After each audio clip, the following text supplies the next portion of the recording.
Hi there, welcome to another episode of the Gula Tech Cyber Fiction Show. I'm Ron Gula, and today we are going to be discussing 4 methods you can use which rely on security engineering to protect your network.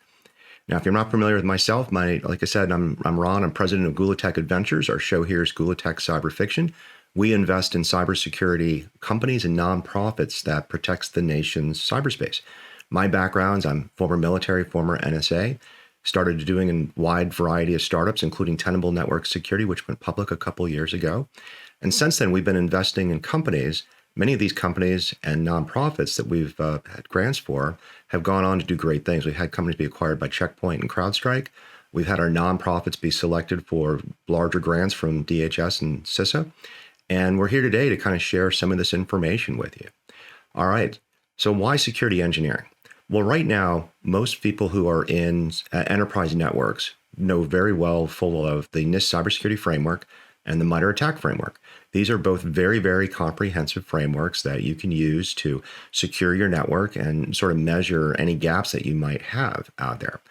But what happens as soon as you get out of large enterprise, as soon as you get into like small business, small law offices, that sort of thing, you kind of lose the ability to kind of even have that conversation because networks are so, unsecured, or they're only relying on one or two things.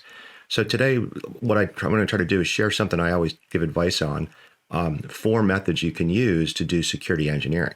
And this is not only just advice that we're kind of giving out, we actually invest along these lines. So I'm not going to go through each of the companies we invest in, but we're trying to put our money where our mouth is and, try to help companies and entrepreneurs that are working on this. So if you're watching this and you have something along these lines, you should contact us. We might be able to help you bring your ideas to market. So the 4 things we're going to focus on are basically IT automation, making your files resistant to ransomware attacks, doing more network protection, and creating a security staff that can help defend your network. All right, let's get into it. IT automation. This is one of the biggest things I think our entire industry is missing. We're focusing on hygiene, we're focusing on hunting, and we always have to assume that the attacker's out there, but we have such an advantage as defenders that we're not taking advantage of. So the first thing I want to talk about is why we don't, why we need this. We don't have enough humans. We can't configure everything that we have on our network, both our security defensive systems, but also our enterprise and our communication systems, our email systems. These are very, very complex systems. Because of that, a lot of times they go unmanaged. We don't take advantage of all the features. Every company I've ever shipped I had a product that shipped, customers only use 10, 20% of those features. And this is something that a lot of my peers in the industry have said as well. Now, the second thing is that humans can make mistakes. I run a Fortinet firewall at my house. I am not a trained Fortinet firewall. I can kind of get by. I'm not taking advantage of all the features. I've actually made mistakes before configuring it. This is an issue. Our industry is very, very sophisticated, but a lot of times that sophistication comes at a price. Humans make mistakes when they configure things. Now, lastly, there's another form of automation that could be used here. You can actually test all of the defenses that you have. If you kind of think about the lack of configurations or the maybe not taking advantage of a feature, how do you know if you're actually defending? You can actually have technology today that exists that you can create malware, ransomware simulations, see if they go, and see if your SOC or your blue team kind of detects them. Now, this is not like more work. This is like really important stuff. When you could fly in an airplane, there's multiple systems that detect airspeed, direction, altitude, and we need to have those things tested, and that's what pilots do before they take off. We have the ability to automate this as a technology today. We need to take advantage of this. So what does this look like? Basically, if you're measuring success on an IT network for automation, you should basically be asking yourself, what percentage of actions my IT people are doing that are not automated? I just hired a new user. Does the IT administrator have to log into the HR system and create an account, to then log into the email system and create another account, to then log into the VPN and create another account? Now, there's centralization that we have. There's a lot of different things like single sign-on, Active Directory, but try to automate all of that from end to end. That technology does exist, and it can be used, and it can give you great efficiencies, and also really, really makes your systems a lot easier to understand, especially if these IT automation systems are hooked into your asset management systems, where you can detect drift, bring your own devices, and even people who brought their own SaaS applications and whatnot. Now, the second thing I want to talk about is making our files ransomware resistant. Now, I'm recording this in November of 2021, when most of our ransomware attacks are basically malicious cryptography. Somebody else is encrypting our files, and they are, going to pay us they want us to pay them to unencrypt them.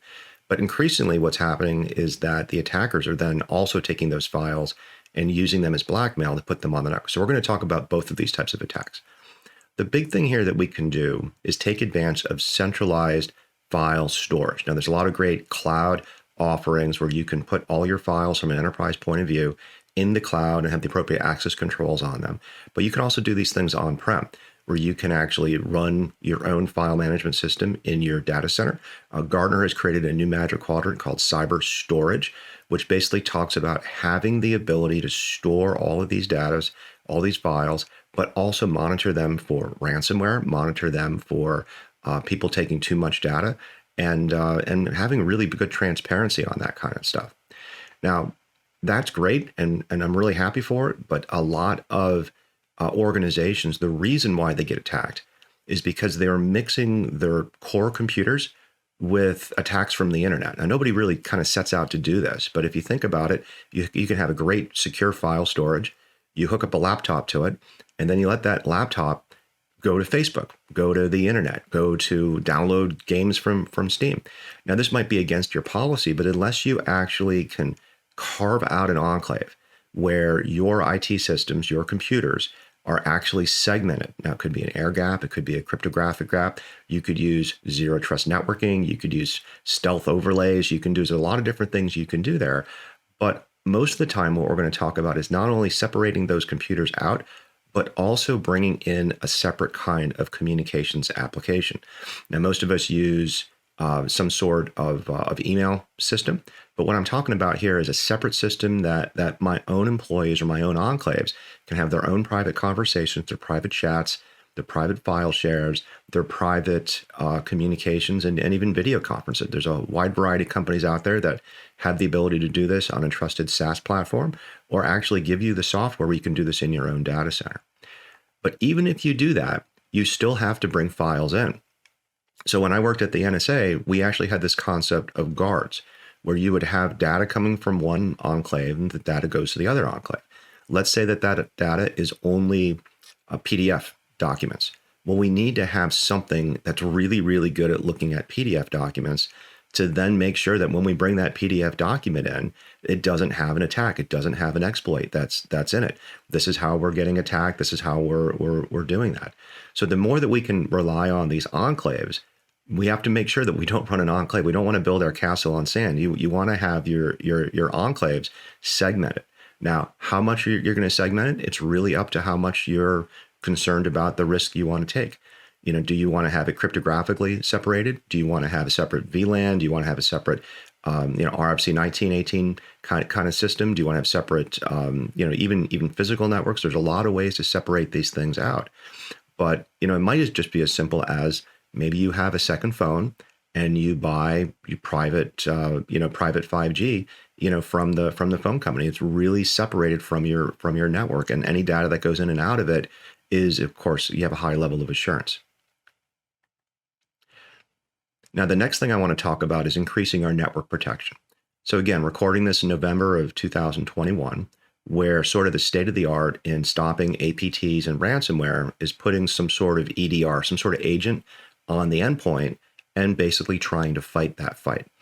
Well, what I'm sensing coming is that we are going to switch very quickly from detecting and hunting these attacks to preventing them. And what I want to do is bring this back on the network side as well.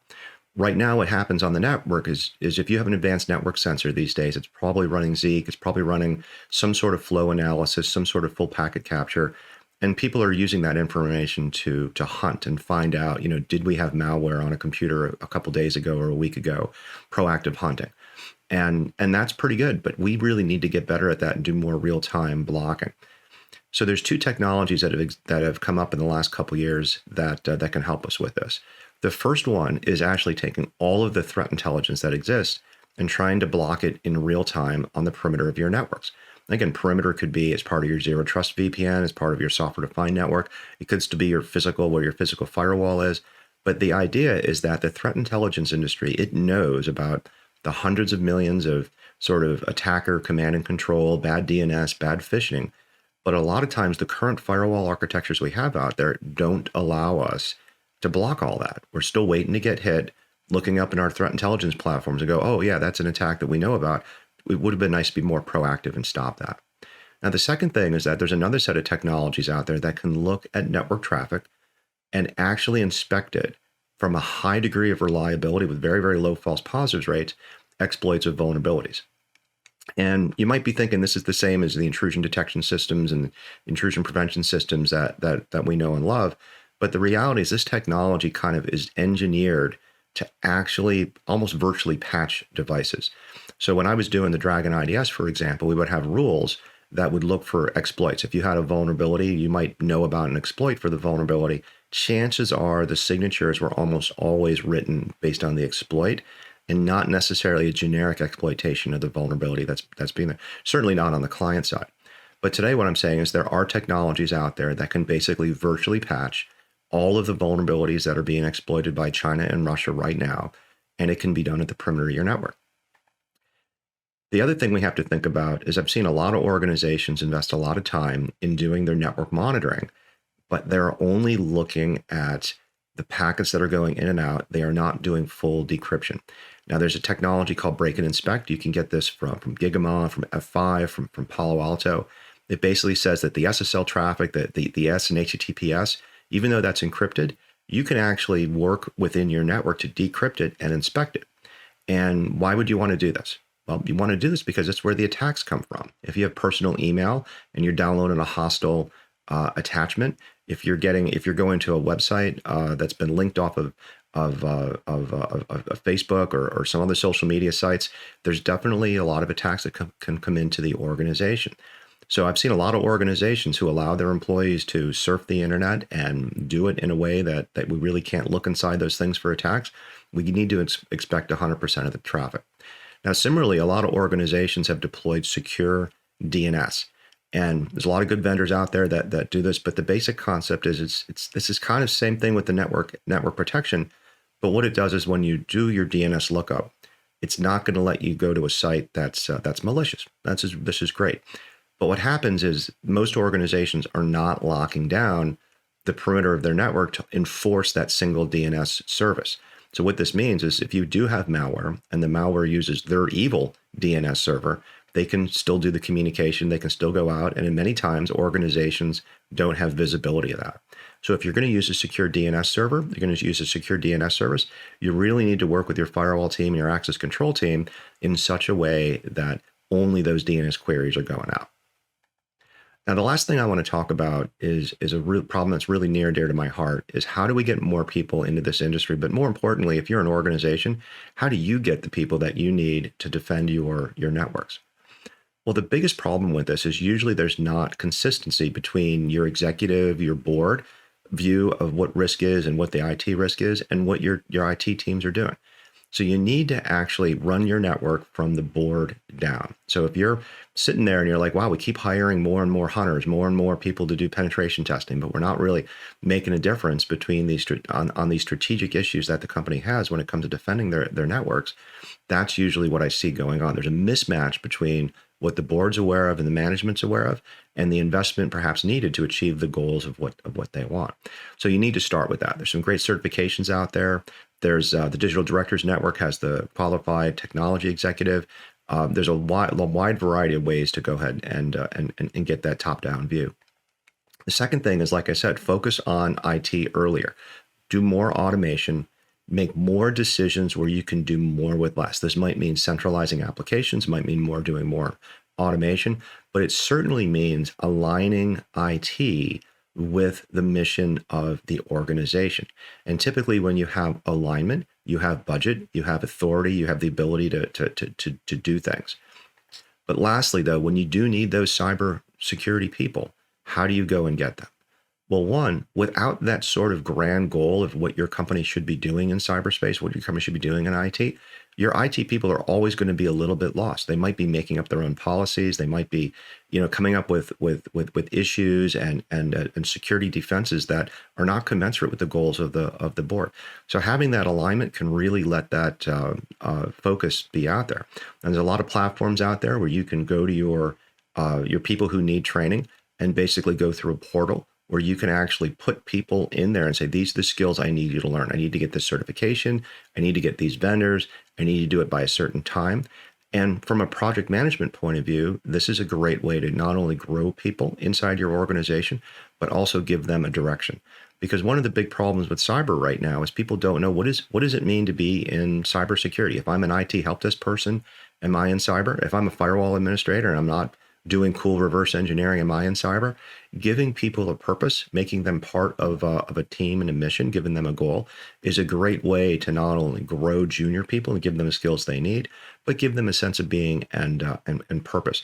And this is one of the biggest things I've seen missing in growing your cyber teams. We just want to seem to hire experts who've been there, done that, former government people who are getting there, and it's not aligned with the goals of the mission of our company.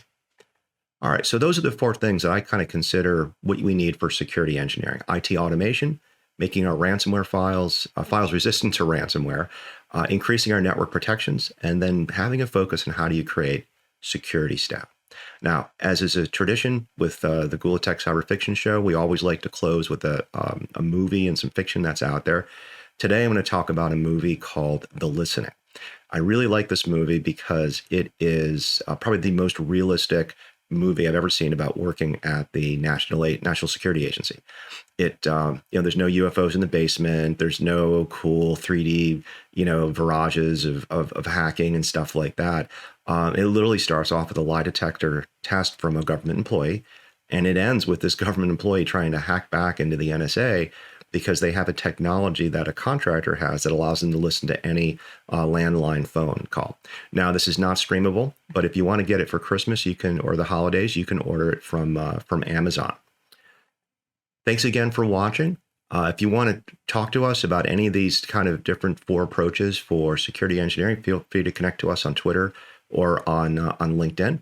You can also visit our company to learn more about our portfolio companies. You can watch other videos from the Gula Tech Cyber Fiction Show, and of course, read our blog. Stay safe in cyberspace. Thanks for watching today.